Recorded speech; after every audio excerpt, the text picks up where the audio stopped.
activar la...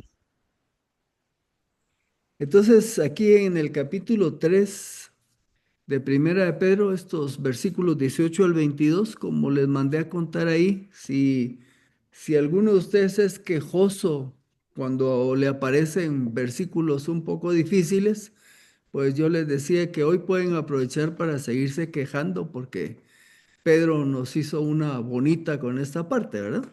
Pero, como siempre, pues vamos a encomendar el tiempo al Señor. Oremos.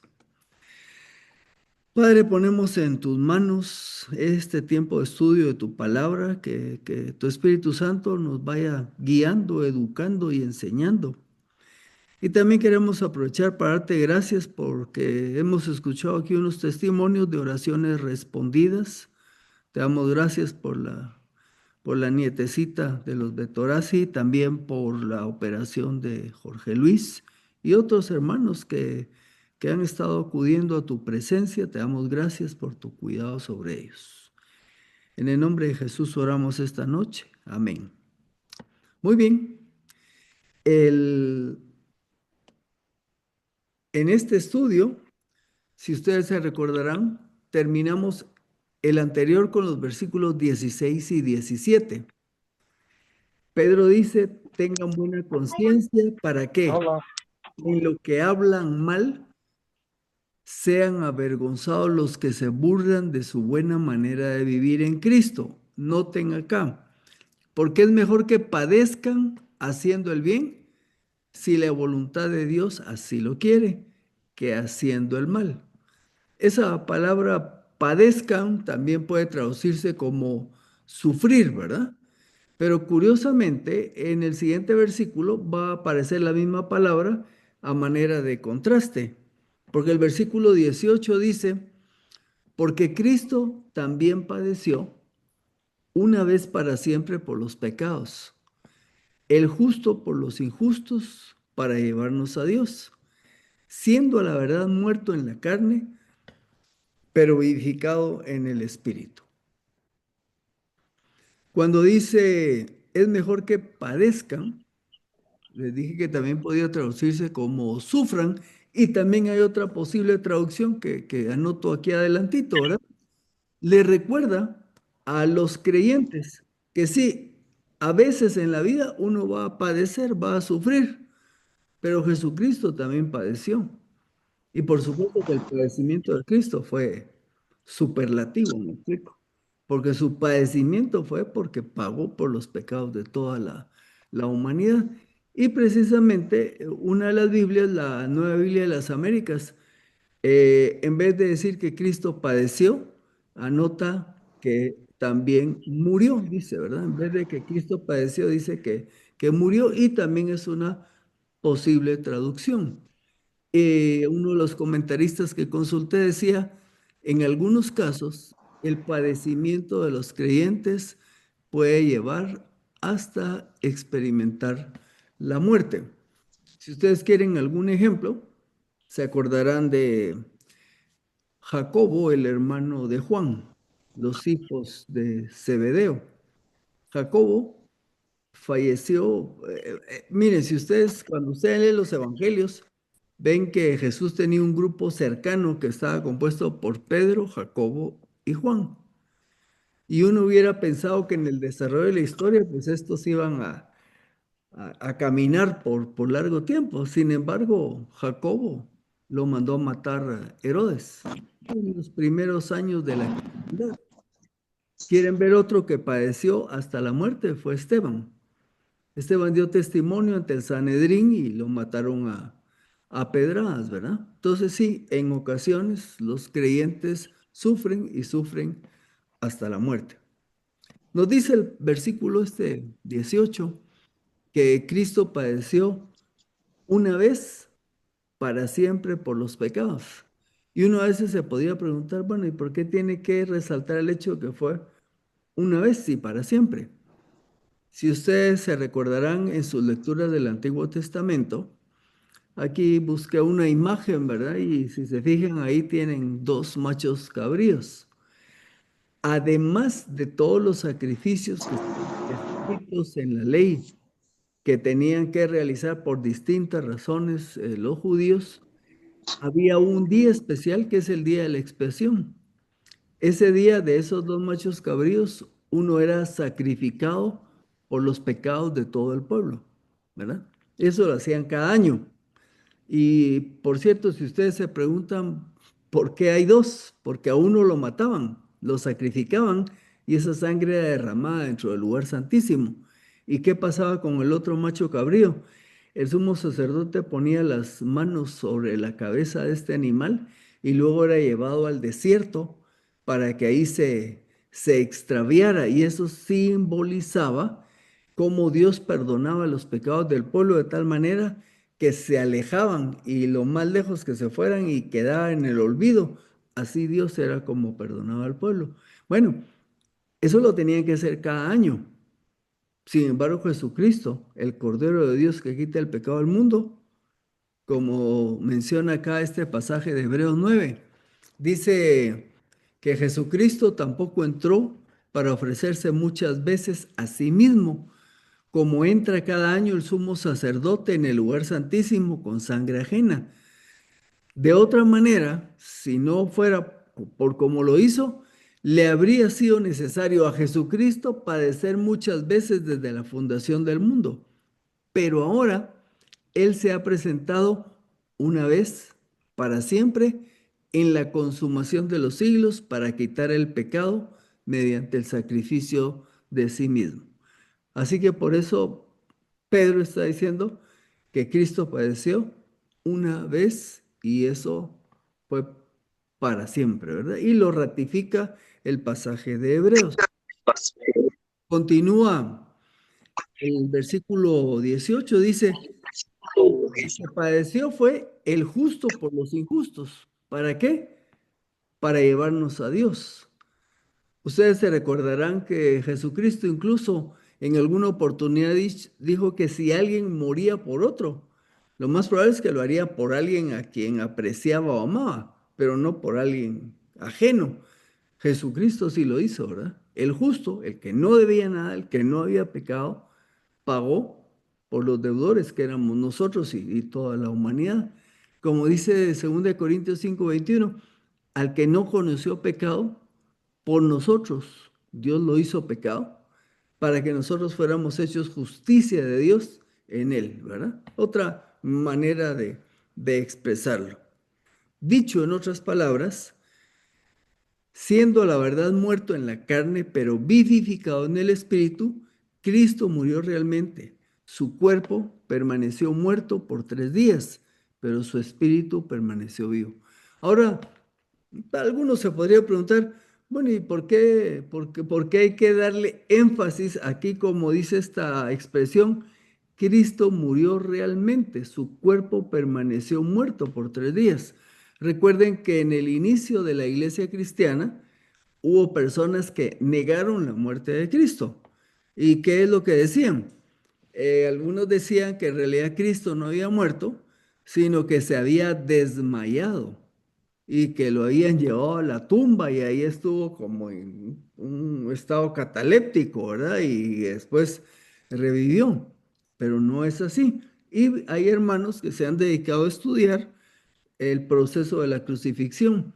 No sé cuántos de ustedes tuvieron la oportunidad de hacer, no la Semana Santa que pasó, sino la anterior, en donde un médico coparticipó en el mensaje, en uno de los mensajes de Semana Santa. Es uno de nuestros hermanos de la iglesia, este muchacho Javier Salguero, que a veces toca la guitarra. Aquel, mientras que el hermano que iba predicando iba exponiendo el tiempo del juicio y crucifixión, este Javier nos fue contando cuando a Cristo le dieron los latigazos, ¿verdad? Él nos contó cuánta sangre había perdido ahí. Y la verdad, yo solo había visto el lado de la cruz, pero realmente el derramamiento de sangre que tuvo Cristo en esos procesos de juicio fue, Él nos dio la cantidad, ¿verdad? Fue una cantidad, era como para que no llegara a la cruz, ¿verdad? Entonces, y luego de remate, lo crucifican y le van a meter una lanza en el pecho. O sea, no había manera que eso que dicen estos falsos maestros, ¿verdad? Que Cristo no murió. Por eso estamos haciendo el énfasis de que sí, fue una muerte real. Dice ahí, su cuerpo permaneció muerto por 3 días. Anota, pero su espíritu, por supuesto, permaneció vivo. Bueno, vamos a entrar a los siguientes versículos y aquí voy a hacer una observación. ¿Usted ha escuchado este dicho, cómo no? El burro hablando de orejas. No sé si ha escuchado ese dicho. Ese dicho, por ejemplo, vengo yo y tengo una bonita panza, ¿verdad?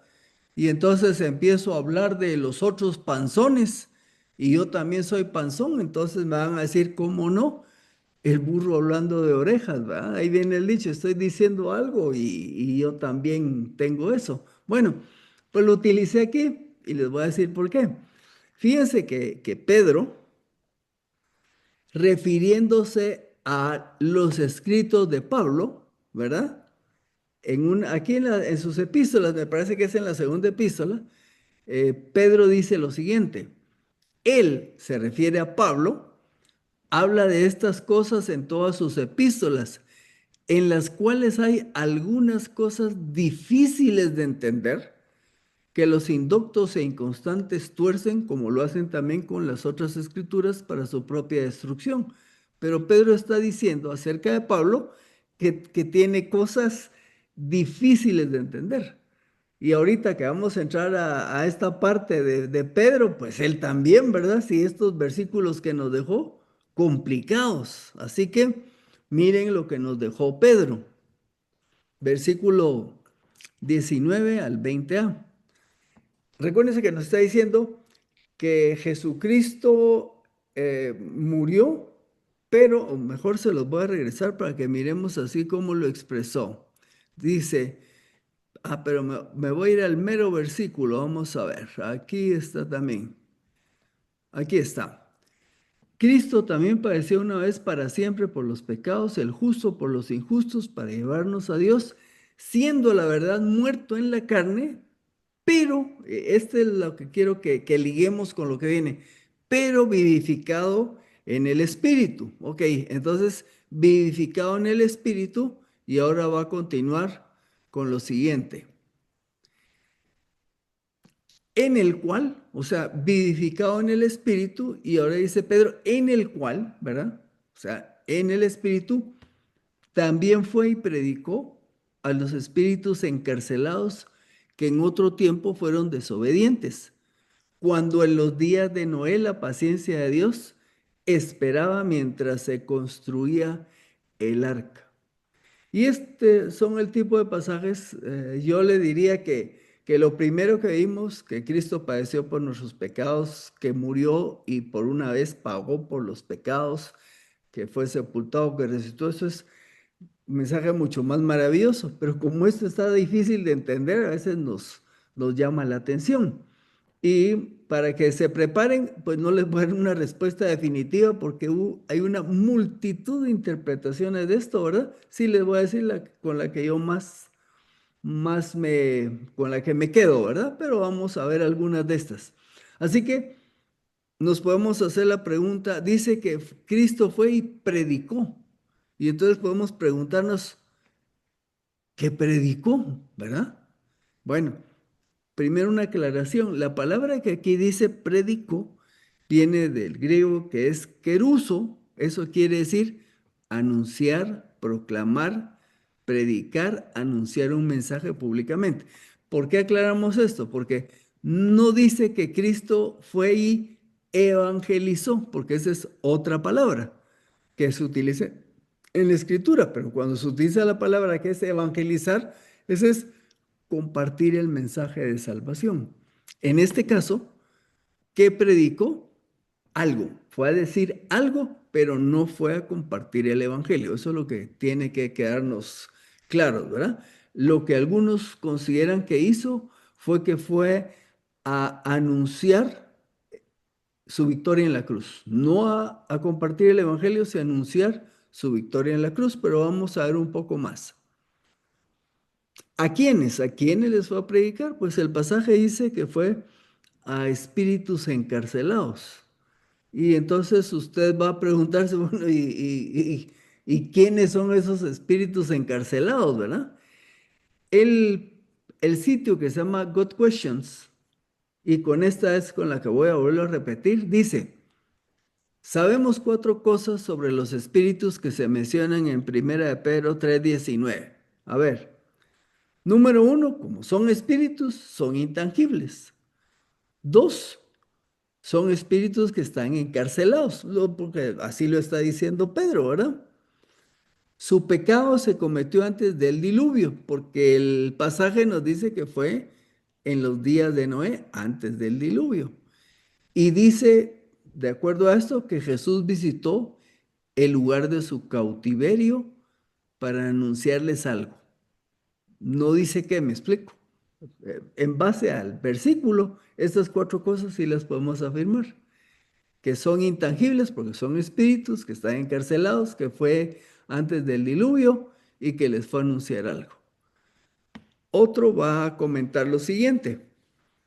Dice que los espíritus encarcelados son ángeles caídos que desobedecieron a Dios en los tiempos de Noé y fueron puestos en una prisión espiritual u obscuridad para ser juzgados. Esto está también bastante razonable, pero no muy específico, ¿verdad? Comparemos esto que dice Pedro con lo que escribe Judas en el versículo 6 del único capítulo que tiene Judas, ¿verdad? También a los ángeles que no guardaron su primer estado, sino que abandonaron su propia morada, los ha reservado bajo tinieblas en prisiones eternas para el juicio del gran día. O sea, Judas nos está diciendo casi igual. Hay unos ángeles que están, que están en prisión, ¿verdad? Que están en un lugar y están retenidos. Y Pedro nos dijo también algo similar. Bueno, aquí viene lo que opinan otros escritores. En Apocalipsis 9, no les voy a leer todo el capítulo, pero si usted gusta que se le quede Apocalipsis 9, ya lo puede ir a leer. Yo le voy a leer al inicio. Dice, el quinto ángel tocó la trompeta, cuando está describiendo las trompetas que van tocando, el quinto tocó la trompeta y vi que una estrella había caído del cielo a la tierra y le fue a la llave, note aquí, del pozo del abismo, ¿verdad? Aquí nos está diciendo de un lugar que se llama abismo.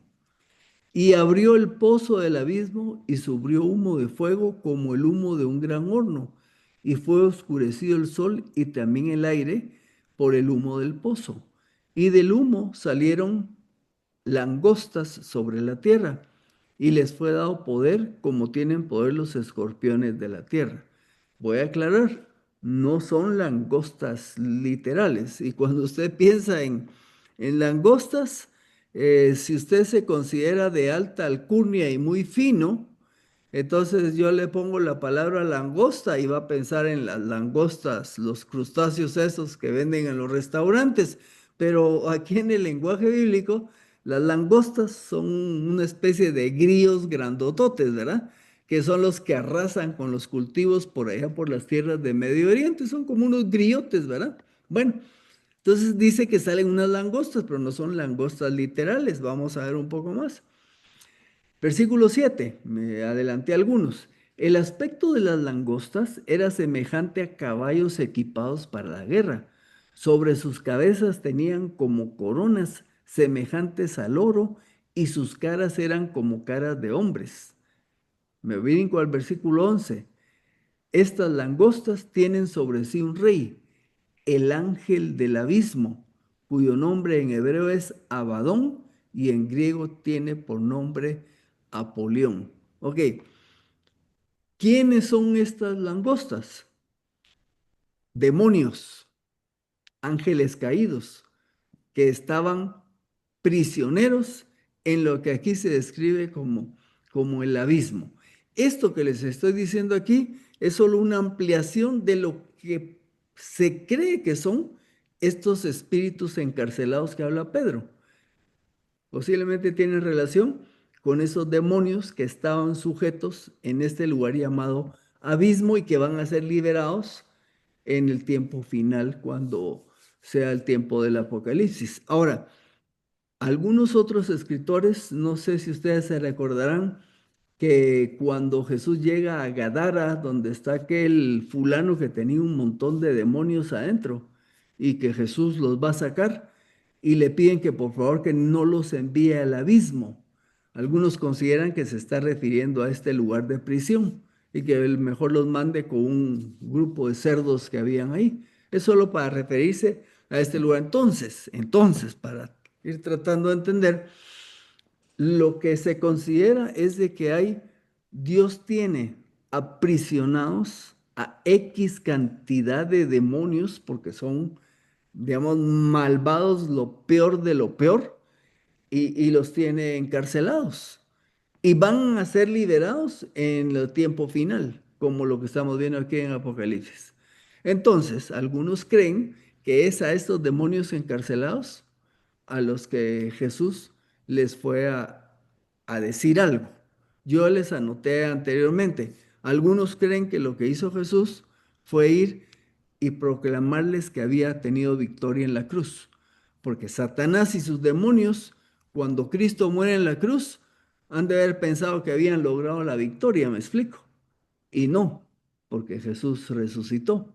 Entonces, esa es una de las explicaciones. Hay más, les voy a dar unas cuantas, pero hay otro montonal que, de verdad, para abrumarlo a uno. Dice otros autores que estos espíritus encarcelados se refiere a los hijos de Dios que aparecen en Génesis 6, 1 y 2. Si usted no lo tiene en mente, le voy a contar. En Génesis 6, 1 y 2 habla de que estaban los hijos de Dios y que estaban las hijas de los hombres, y que las hijas de los hombres estaban chulas, ¿ah? Y entonces la interpretación dice que los hijos de Dios eran ángeles que se involucraron con estas mujeres. Esa es una interpretación que circula. De hecho, el mismo John MacArthur creo que se inclina por esto, ¿verdad? Ahora usted lo primero, y alguna vez aquí en este estudio pasamos por este tipo de pasajes. La pregunta que uno se hace ¿es posible que un demonio, que es un ángel caído, que es un espíritu, pueda tener, porque dice que tuvieron hijos en este pasaje de Génesis 6, y eso fue antes en el mismo 6 ya se empieza a hablar de Noé y la preparación para el arca y el futuro diluvio. Entonces la pregunta es, ¿un ángel puede tener una relación carnal con un ser humano? En este caso, los ángeles que no tienen sexo, tenemos que aclarar eso, ¿verdad? Con una mujer. La explicación, y no es, yo no estoy por ese lado, la explicación fue que estos ángeles caídos hicieron posesiones demoníacas de hombres, o sea, poseyeron hombres y así fue como se unieron con las mujeres, ¿verdad? Esa es una explicación que está dentro de los libros, ¿verdad? Entonces algunos opinan que estos espíritus encarcelados son estos ángeles malvados que hicieron eso. Esto hace que surjan nuevas preguntas. Por ejemplo, bueno, y si tuvieron hijos, serían una especie de seres entre humanos y medio celestiales, ¿verdad? ¿Y qué pasó con ellos? Bueno, se murieron todos porque eso fue antes del diluvio, así que se murieron. Pero esa es una postura que tienen algunos. Otra, y que creo que va encaminado con lo que hemos hablado, dice que estos espíritus encarcelados son demonios que bloquearon la obra, entre comillas, evangelizadora de Noé. Recuérdense que Noé para hacer el arca se tardó como 120 años antes de que fuera el diluvio. En todo ese tiempo Noé estaba compartiendo un mensaje de arrepentimiento. ¿Cuántos se convirtieron? Cero, ni uno. Los únicos que entraban al arca fue Noé, sus hijos y sus nueras, y ocho, ¿verdad? Y eso fue todo. Entonces, otros opinan que precisamente parte de la maldad de estos demonios, porque recuérdense, Satanás se revela y se trae consigo, de acuerdo a lo que vemos allá en Apocalipsis, alrededor de un tercio de los ángeles, que al caer se vuelven pues ángeles caídos o demonios. Pero no todos los demonios están aprisionados, son un grupo X que está aprisionado. Entonces, algunos dicen que estos que se encargaron de bloquear la luz, la luz espiritual en el tiempo de Noé, son los que fueron encerrados en este abismo, en este lugar donde están encarcelados, ¿verdad? Bueno, hay otras explicaciones. Si usted es curioso, pues hay donde leer, pero algunos dicen que Cristo fue a predicarle a santos del Antiguo Testamento para llevarlos a la presencia de Dios. Ese es un poco jalá, pero ahí está también en los libros. Así que me quedo con esta explicación. Si ese versículo parece difícil y lo es, yo me quedo con esto. Son seres intangibles, estos espíritus encarcelados, están encarcelados. Su pecado, lo que ha sido que hicieron, se cometió antes del diluvio y a la luz de lo que dice Pedro, Jesús llegó a ese lugar y les anunció algo, les predicó algo. Eso es lo que podemos decir. Más que eso, pues solo es hacer teorías, ¿me explico? Y así como les dije ahorita, hay un montón de teorías para interpretar este pasaje. Así que siento mucho que no pueda darles una explicación más clara. Y ya les dije, es para que se siga quejando que a veces hay cosas que no logramos entender. Bien, pasemos a los versículos ya para ir finalizando. Dice el 3:20b y 21. En esta arca fueron salvadas a través del agua pocas personas, es decir, 8. El bautismo que corresponde a esta figura, ahora mediante la resurrección de Jesucristo, los salva, no por quitar las impurezas de la carne, sino como apelación de una buena conciencia hacia Dios. Estos versículos requerirían un tiempo para si no quisiera desgranarlos poco a poco, pero aquí, por ejemplo, lo que ha dado inquietud es que dice, esta figura ahora mediante la resurrección de Jesucristo los salva. Y ustedes saben que dentro de la iglesia ha habido discusión, algunas posturas hablan de que el bautismo salva y lo que nosotros decimos es que no, que tiene otro significado. Bueno, el autor Kistemaker dice, el texto permite un parecido entre el diluvio y el bautismo. Vale decir que así como las aguas del diluvio limpiaron la tierra de la iniquidad del ser humano, del mismo modo el agua del bautismo indica, miren lo que dice, no dice limpia, sino indica que el hombre es limpiado del pecado. Cuando nosotros hacemos la práctica del bautismo, ¿qué es lo que decimos?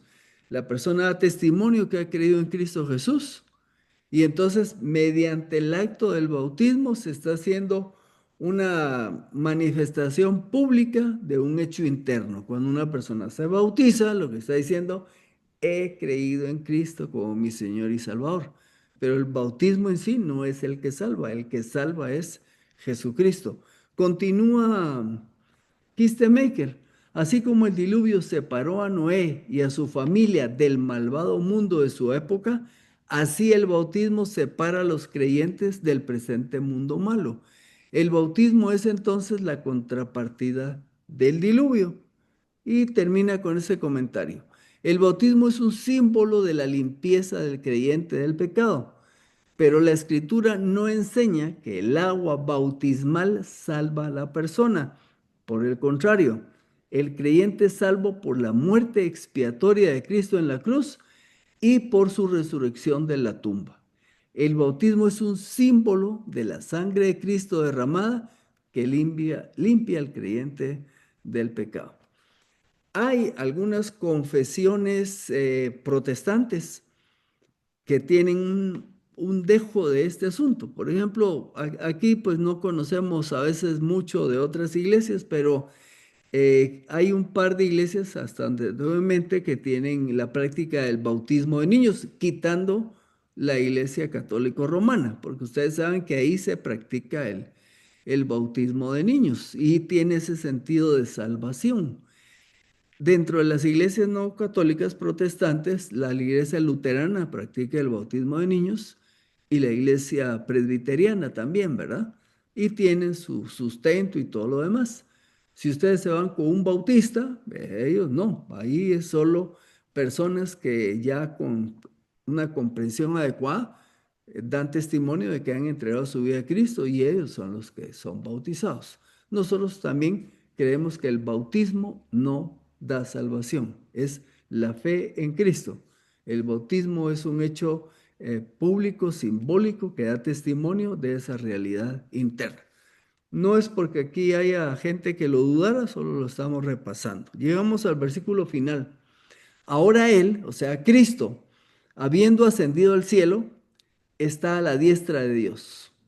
Y los ángeles, las autoridades y los poderes están sujetos en Él.